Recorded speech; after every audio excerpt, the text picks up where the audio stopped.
Peti yangu. Ubwanga bwandemeye.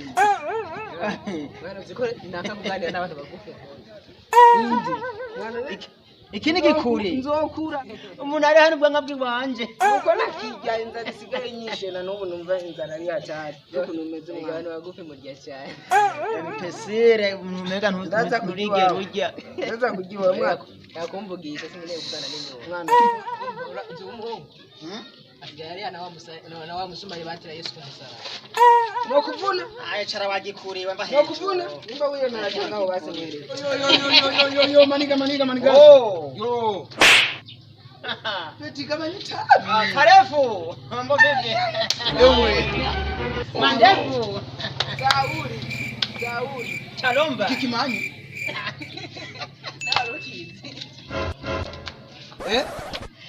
Yewe mubiki. Nawe mani. Nawe no gukubita. Urabona hali ambuye.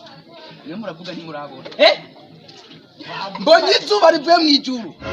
Hakiya Mungu Yesu kwa. Ikira Maria karuruka kwiye.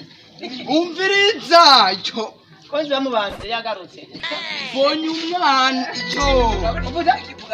Unabona babandi tubona hano mu gashido. Wocu bw'igihumu. Uwo mukobwa yagiye tuma umviriza unabare murabona mwanzi zashanze bona. Nje nakundanye na Rihana. Nawe kuravuga. Rihana wo tugenda ndabereka. Rihana umwe ndabereka kobwa n'uwanje se bonyine asanga ari. Shanzi ndabavuna. Hakiya Mungu je n'ubwanwa cyanyemera. Labakire meze jewe. Mwanzi ndabavuna. Peti nani bino bishe. Je na Yesu nasi kumuwamba kuri abanyabyanwa mushe. Dutomboze. Ubwira iby'abandi batagize ni baca mutwara. 1 2 3. Oh no. Nijewe. Nijewe yamusabye. Nijewe namusabye nijewe. None.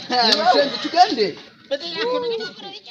Tugende ndabereke mwe muzamurigira ibintu nk'ibyo. Mandevu. Icyo mandevu. Reka ndabereke. Twereke. Wabonye? Urabona? Oh no.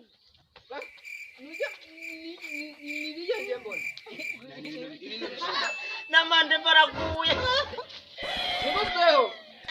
Munyene murashidutsa nyene kwa mumugore. Mwaza mande bwa ndi wa muhungu ni mwene aba bariye. Ije niyo demu ya. Ama baby yubu yose ni imbwa. Uri imbwa nkayo.